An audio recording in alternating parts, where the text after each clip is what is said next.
Y'all got me so frustrated. I gotta prop my leg up. Thank you, Dolly. By the Barbie, I can admit I like the pod. Hi everyone, and welcome back to my channel. So I just wanted to talk with you guys. I wanted to come and just be honest with you guys because I'm frustrated and I'm annoyed, and it seems like you guys are too. But where do I start? I just want to start with a question. Mac, what y'all doing?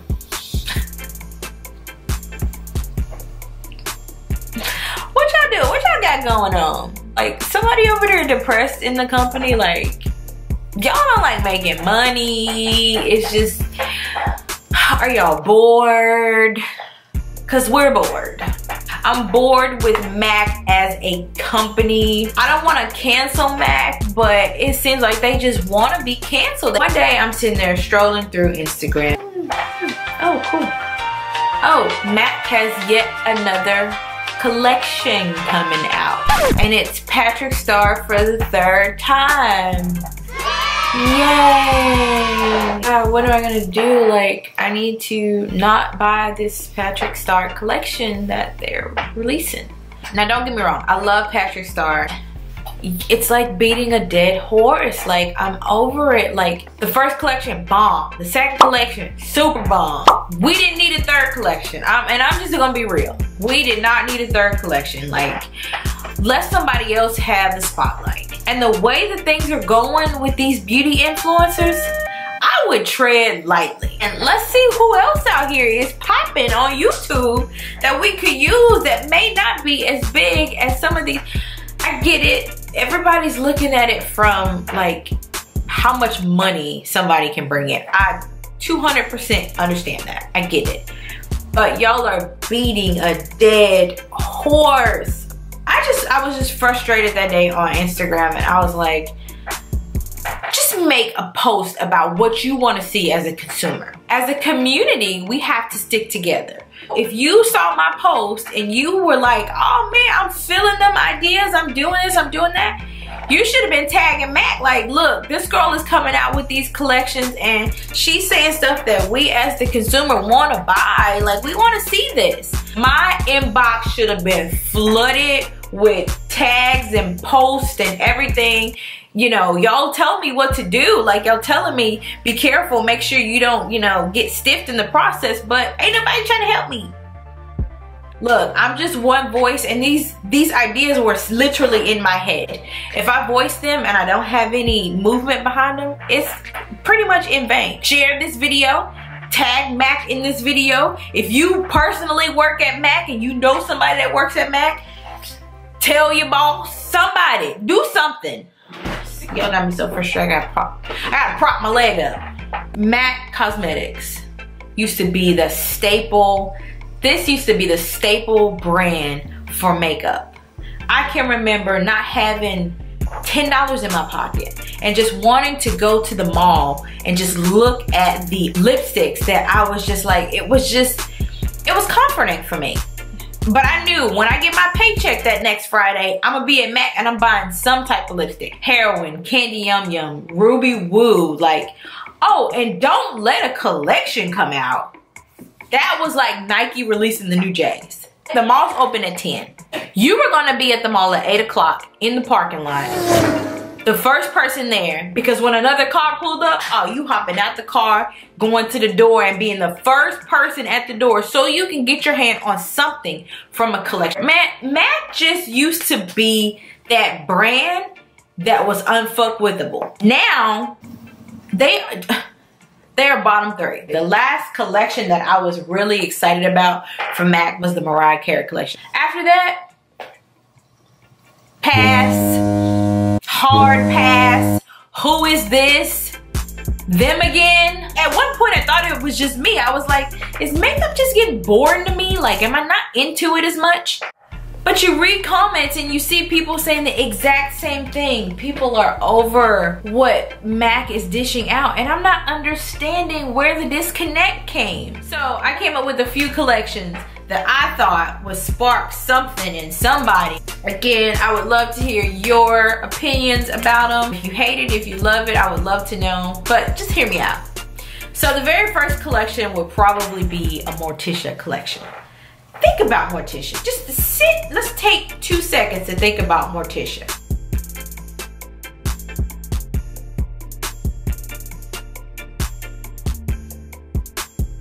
What's she known for?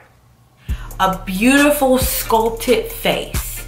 MAC likes to drill a damn red lipstick down our throats. We don't want no red lipsticks for this collection. Do not release a red lipstick for this collection. If you do, it's suicide.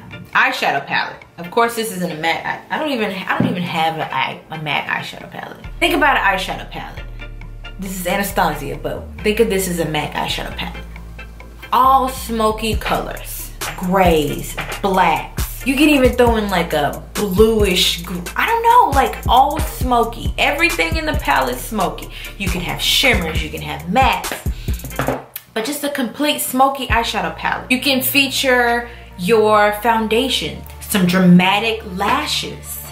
Think about it, like the possibilities. Who would not? Everybody loves Morticia. Release it around like fall Halloween time. Y'all gonna be counting money like this. But you gotta release the right product. You can't release no bullshit. The one staple thing I think would set the collection off. A black matte lip. Y'all have one. Simple. Second collection, and a lot of people, or a few of you have mentioned that they released something like this already. I don't remember it. An iconic woman collection. And when I think of iconic women that, you know, are just stylish and just are like staple women, I think of like Diana Ross or Cher. Diana Ross was known for like being glamorous. You can put a twist on the makeup, like make it more 70s makeup. They wore more color, like they were very colorful with their eyeshadows in the 70s. Neutral lips, highlighters, body shimmers. And Cher, man, that's a no-brainer. Cher?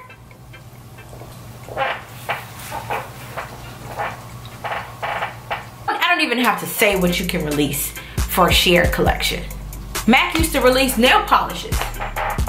Why not some nail polishes that kind of center around, you know, the 70s? Everybody was into like metallics and, you know, shimmers. The money that people are just like, nope, I don't need to make no money. They want to see the same old boring shit. Let's not put any thought into anything. Another collection that would be awesome.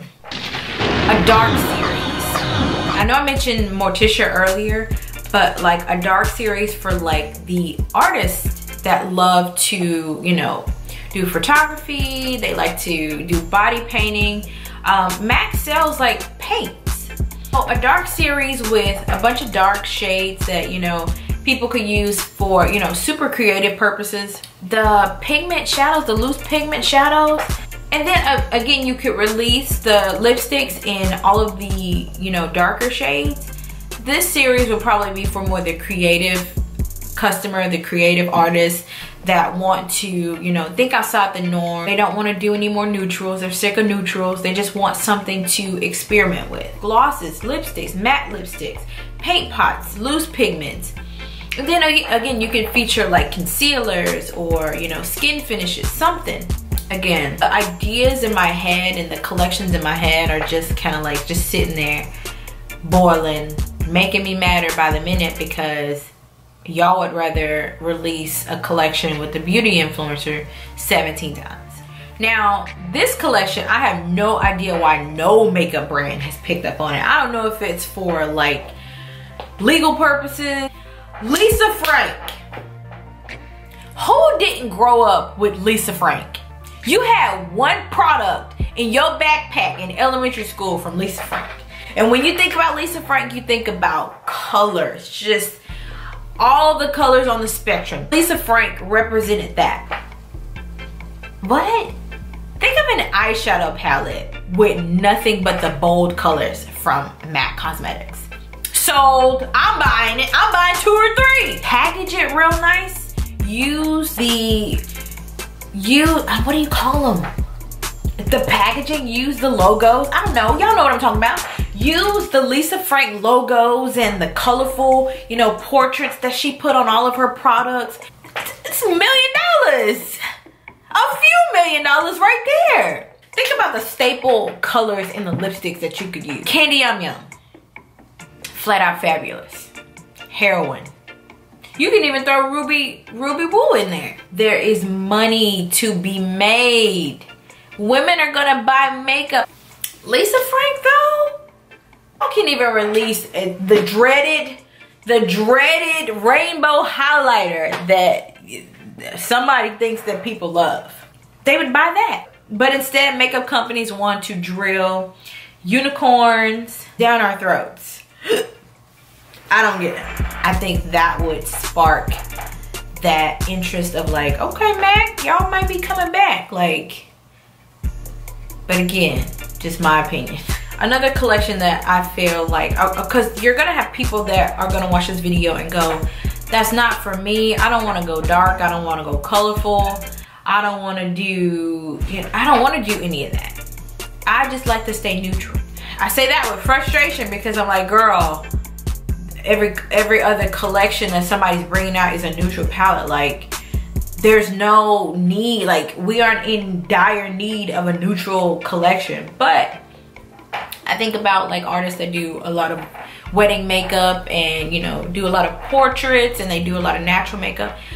Why not a wedding series? Think about the marketing for that. Like, you would get a bunch of models in like wedding gowns and you would feature these neutral looks, these neutral soft looks, and you would feature the staple product that MAC is known for, like Whirl Lip Color, Velvet Teddy Lipstick, you know, the staple products. Of course, you can feature your foundations and concealers because that's mostly what people are gonna buy because it's their wedding day. They wanna be natural, they wanna look neutral, they wanna be soft. Of course, the glosses, like you could sell at least 10 glosses with a wedding series because women want to look fresh. Being in the makeup game, I don't know everything, y'all. I'm still learning a lot, but I see a lot and I'm just kind of like, this shit is repetitive. Like, I'm so tired of the same old crap. It's so repetitive. Like, where's the spark? Where's the fun?